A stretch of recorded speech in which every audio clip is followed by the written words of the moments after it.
Bismillahirrahmanirrahim. Assalamualaikum warahmatullahi wabarakatuh.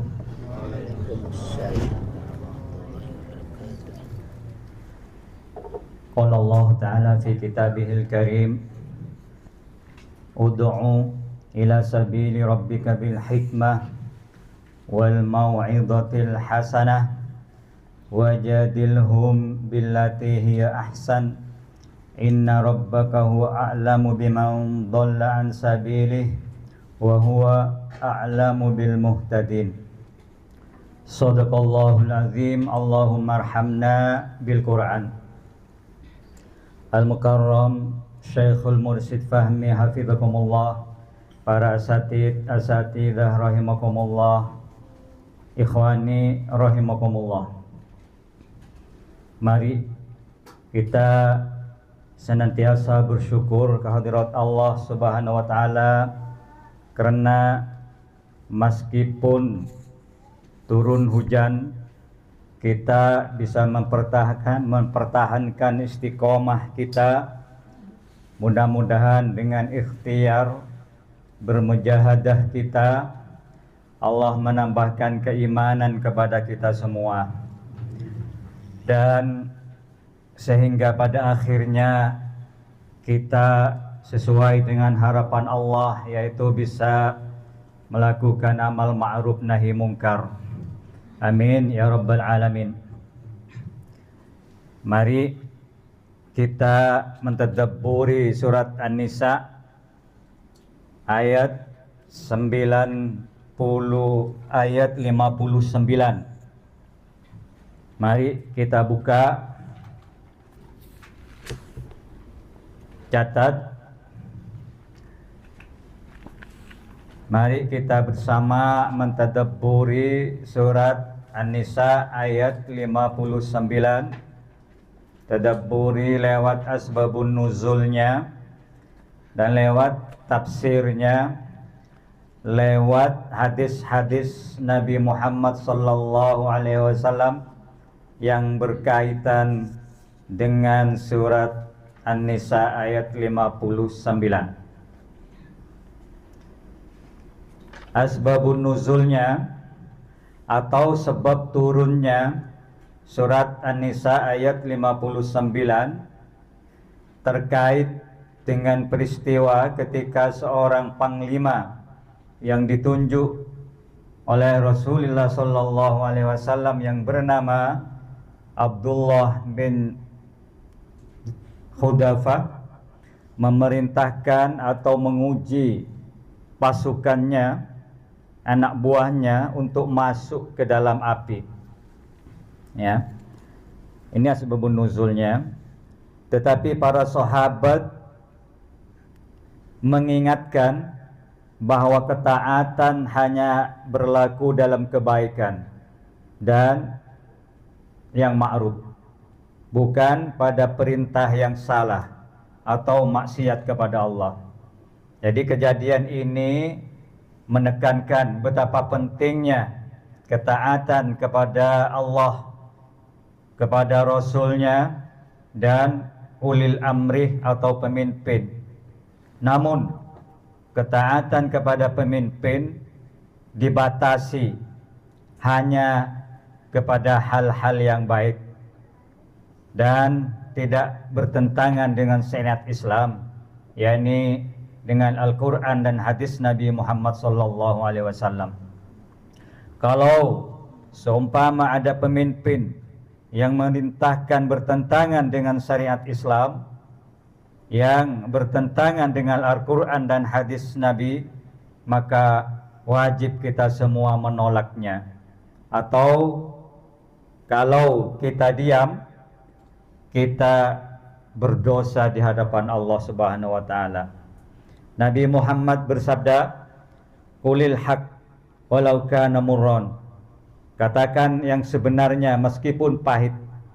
Jadi wajib kita mengajak kembali kepada Al-Quran dan hadis Nabi Muhammad SAW. Apalagi di Indonesia ini bagus dan boleh menyampaikan aspirasi dan ada peraturan HAM, dan melindungi HAM adalah tanggung jawab pemerintah. Sementara individu juga wajib menghormati hak orang lain. Jadi kalau pemimpin atau individu yang bertentangan dengan syariat Islam, metodenya sudah jelas di dalam Al-Quran.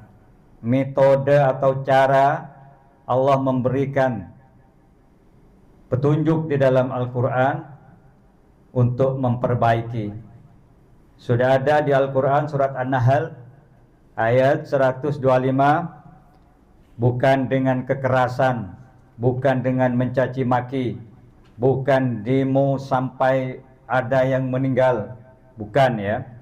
Tetapi dengan apa? Ini berdasarkan firman Allah. Kata Allah, Bismillahirrahmanirrahim, ud'u ila sabili rabbika bil hikmah wal mau'izatil hasanah wajadilhum billati hiya ahsan. Ini, jadi ajalah ke jalan Tuhanmu dengan bijak. Nah, yang dimaksud bijak di sini pendekatan, Pak. Jadi tidak boleh dengan kekerasan, metang-tang, meting-ting, tidak boleh ya. Jadi kalau semuanya merujuk ke Al-Quran, sebenarnya negara ini aman, Pak. Ya, nggak boleh mencaci maki. Mari kita belajar semua merujuk kepada Al-Quran. Ini maksud bil hikmah ini pendekatan. Bagaimana sekiranya air di sungai, airnya didapat, ikannya didapat, airnya tidak keruh. Bagaimana caranya? Nah ini, jadi bil hikmah namanya. Ini yang dianjurkan oleh Allah. Sudah jelas semua di dalam Al-Quran ya. Kalau kita merujuk kepada Al-Quran, sebenarnya negara ini aman. Allah sudah mengajarkan kita, sudah memberi contoh juga. Mari perhatikan lewat firman surat At-Taha ayat 44. Mari buka. Apa kata Allah? Di dalam Al-Quran itu sudah lengkap, Pak. Cara Allah mengajarkan kita semua. Kata Allah, Allah berfirman, Bismillahirrahmanirrahim. Idhaba ila fir'auna innahu tagha. Pergilah kamu berdua, yakni Nabi Musa sama Harun ya. Jadi kepada Fir'aun, karena dia benar-benar telah melampaui batas. Ini Pak, ini kata Allah, cara dakwah ya. Ini sudah lengkap di dalam Al-Quran. Apa kata Allah? Faqula lahu qawlan layyinan la'allahu yatadzakkaru aw yakhsha. Ini. Maka berbicaralah, faqula, maka berbicaralah kamu berdua, Nabi Musa dengan saudaranya, kepadanya, kepada Fir'aun ya, dengan kata-kata yang lemah lembut. Mudah-mudahan dia sadar dan takut ya. Jadi bukan dengan kekerasan, Pak. Ini perlu kita pahami supaya mentadabburi Al-Quran secara detail. Juga mari kita selanjutnya kita baca surat An-Nisa ayat 59. Nanti kita lengkapi dengan tafsir dan hadis-hadisnya yang berkaitan dengan An-Nisa ayat 59 ini. Mari kita baca. Bismillahirrahmanirrahim. Ya ayyuhalladzina amanu atiullaha wa atiur rasul wa ulil amri minkum fa in tanaza'tum fi syai'in farudduhu ilallah war rasul in kuntum tu'minu billahi wal yawmil akhir dzalika khairu wa ahsanu ta'wila. Ini kata Allah. Mari perhatikan, hai orang-orang yang beriman, taatilah Allah dan taatilah Rasulnya dan ulil amri di antara kalian. Kemudian jika kalian berlainan pendapat tentang sesuatu, maka kembalikanlah dia kepada Allah ya, dan Rasulnya. jika kalian benar-benar beriman kepada Allah dan hari kemudian. Yang demikian itu lebih utama bagi kalian dan lebih baik akibatnya. Nah, ini kita lanjutkan dalam tafsir Ibnu Katsir. Imam Bukhari mengatakan tentang menceritakan kepada kami sedekah, namanya Ibnul Fadl telah menceritakan kepada kami Hajjaj Ibnu Muhammad Al-A'war dari Ibnu Juraid. Ini namanya silsilah, Pak ya. Ini nama-nama semua ini silsilah hadis yang langsung nyambung kepada Nabi. Dari Ya'la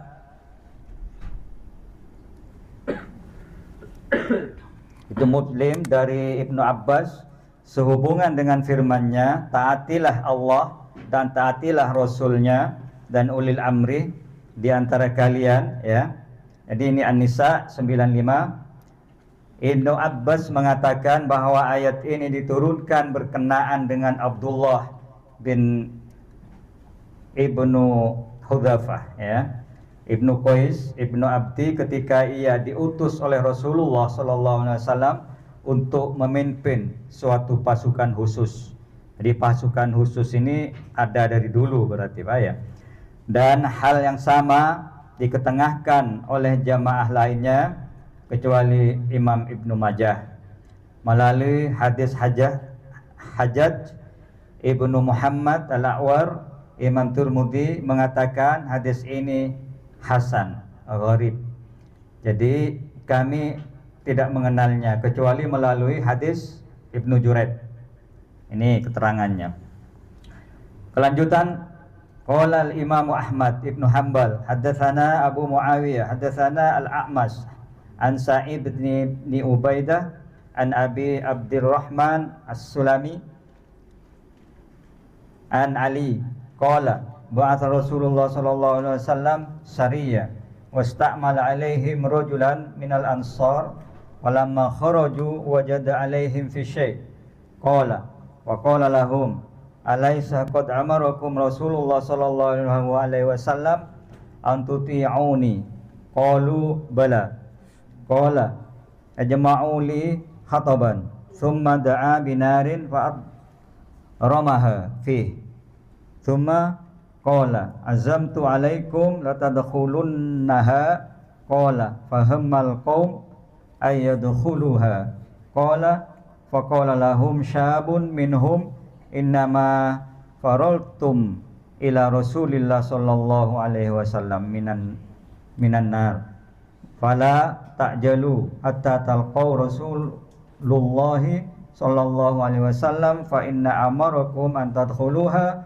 fadkhuluha qala faraja'u ila Rasulillah sallallahu alaihi wasallam fa akhbaruhu fa qala lahum law dakhaltumuha ma kharajtum minha abada innamat ta'atu fil ma'ruf. Ini ya. Jadi berkaitan dengan An-Nisa 959. Imam Ahmad mengatakan telah menceritakan kepada kami Abu Muawiyah dari Al-A'mas dari Sa'id ibnu Ubaidah dari Abu Abdurrahman As-Sulami dari Ali menceritakan bahwa Rasulullah SAW mengirimkan suatu pasukan khusus dan mengangkat menjadi panglimanya seorang lelaki dari kalangan Ansor. Manakala mereka berangkat, maka si lelaki Ansor tersebut menjumpai sesuatu pada diri mereka, maka ia berkata kepada mereka, bukankah Rasulullah SAW telah memerintahkan kepada kalian untuk taat kepadaku? Ini kata yang diangkat panglima itu. Mereka menjawab, memang benar. Lelaki Ansor itu berkata, kumpulkanlah kayu bakar buatku. Tetapi itu lelaki Ansor itu tersebut meminta api, lalu kayu itu dibakar. Selanjutnya lelaki Ansor itu berkata, bermaksud ada kalian benar-benar memasuki api itu. Lalu ada seorang pemuda dari kalangan mereka berkata, sesungguhnya jalan keluar dari kalian dari api hanyalah kepada Rasulullah. Maksudnya nggak percaya. Ini sebagian ada pemuda ya. Karena itu kalian jangan tergesa-gesa sebelum menemui Rasulullah. Jika Rasulullah SAW memerintahkan kepada kalian agar memasuki api itu, maka masukilah.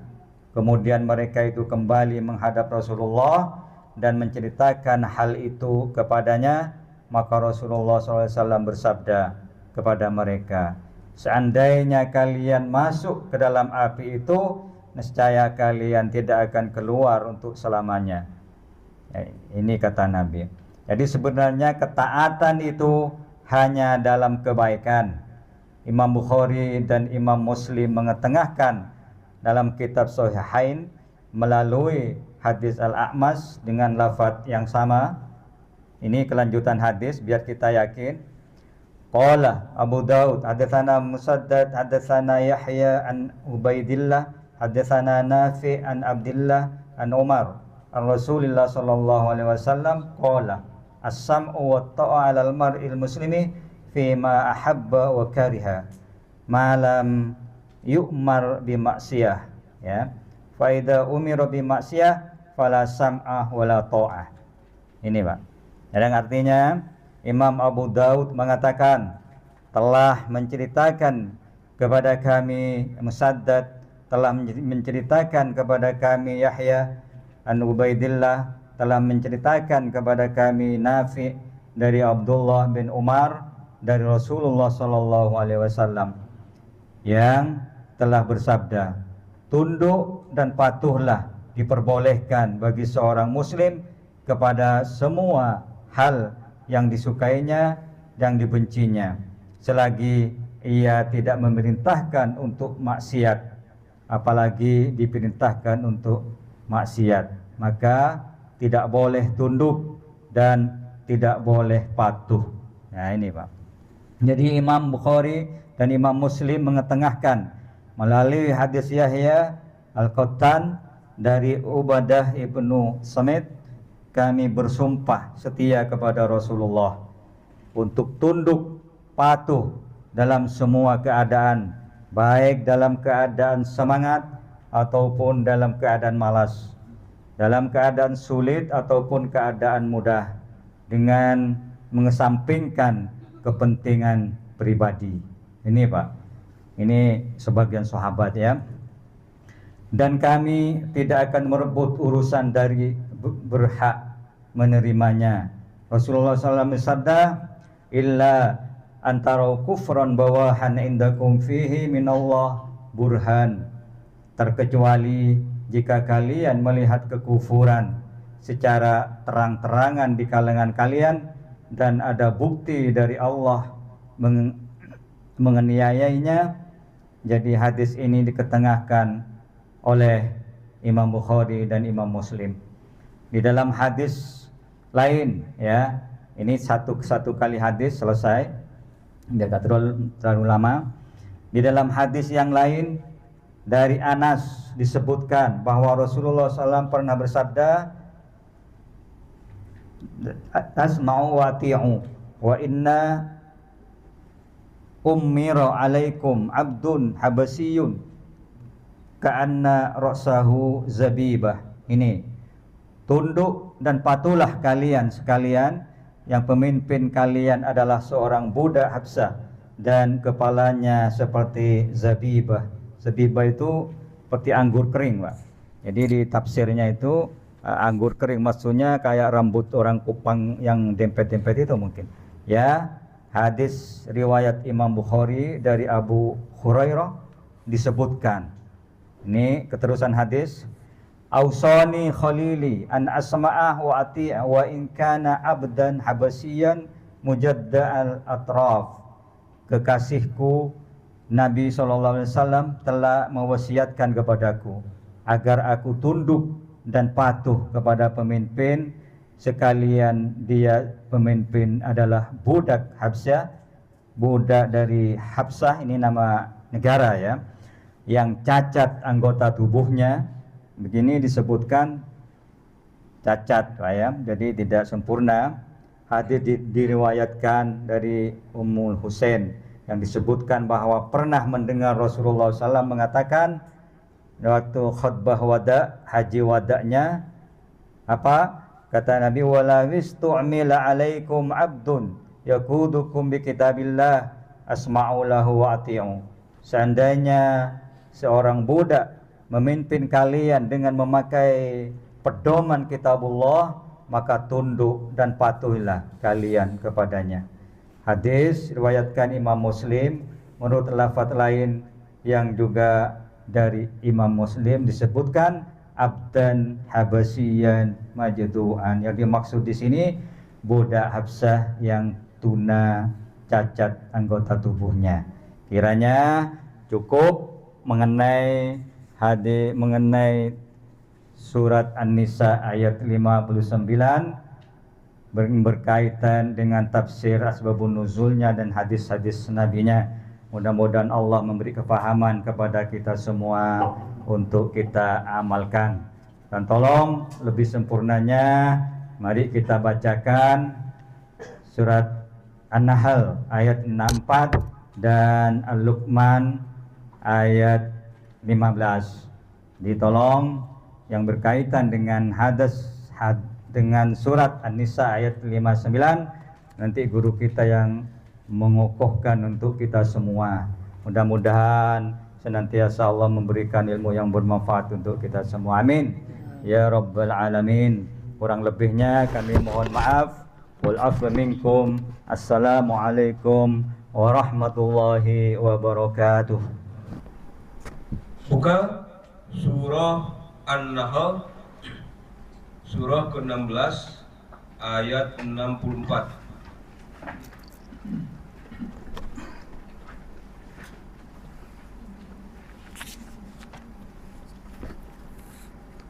Surah An-Nahl ayat 64.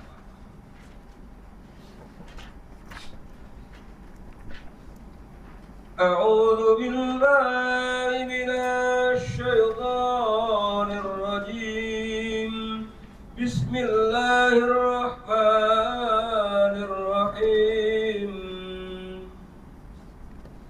Wa ma anzalna 'alaikal kitaba illa litubayyana lahum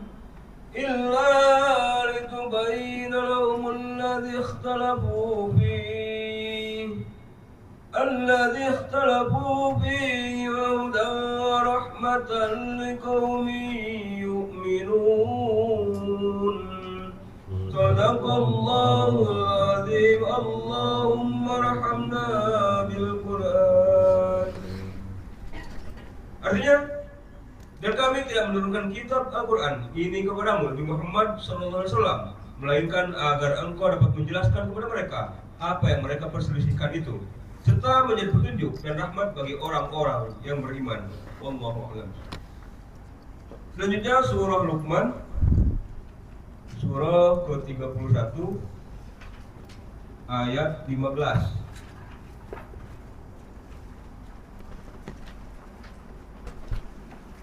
Surah Luqman ayat 15.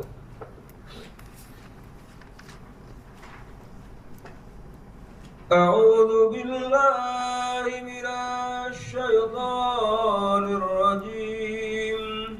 Bismillahirrahmanirrahim.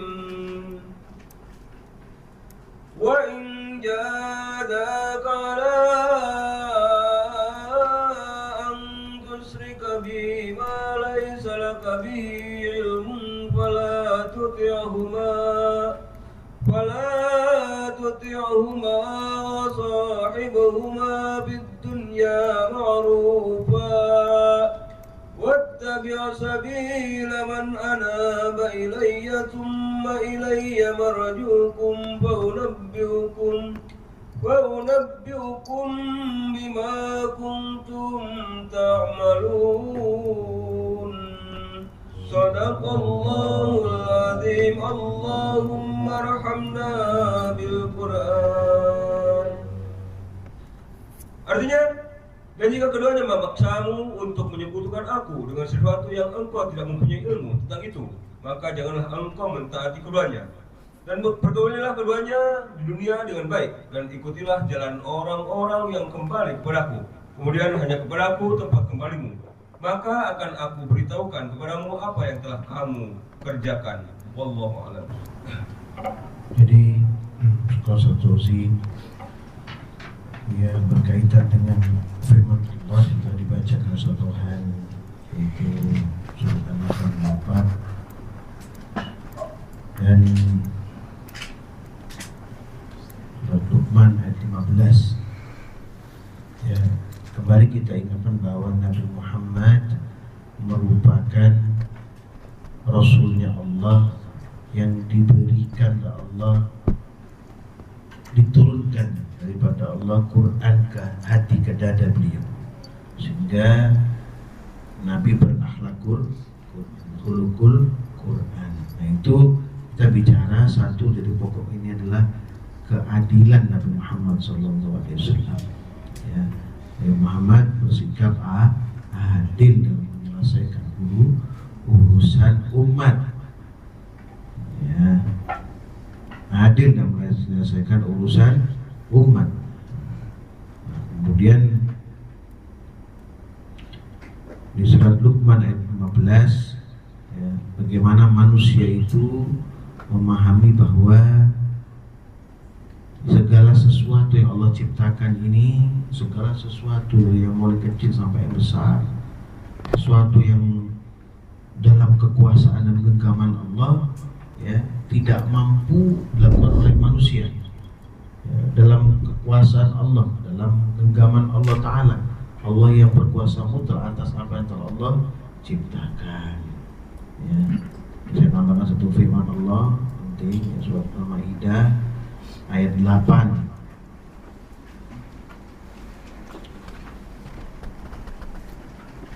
Saya disampaikan Allah firman ayat 9. Ya ayyuhalladzina amanu kunu qawwamina lillahi syuhada'a bil qist. Orang yang beriman, jadilah kamu penegak kebenaran karena Allah dan saksi-saksi yang bertindak dengan adil. Nabi Muhammad melaksanakan perintah Allah, ya, dengan bekal Quran, sehingga Nabi Muhammad dijuluki Khuluqul Azim, Khuluqul Quran, menjadi contoh, memberikan pemahaman kepada umat, menyelesaikan urusan umat Nabi Muhammad.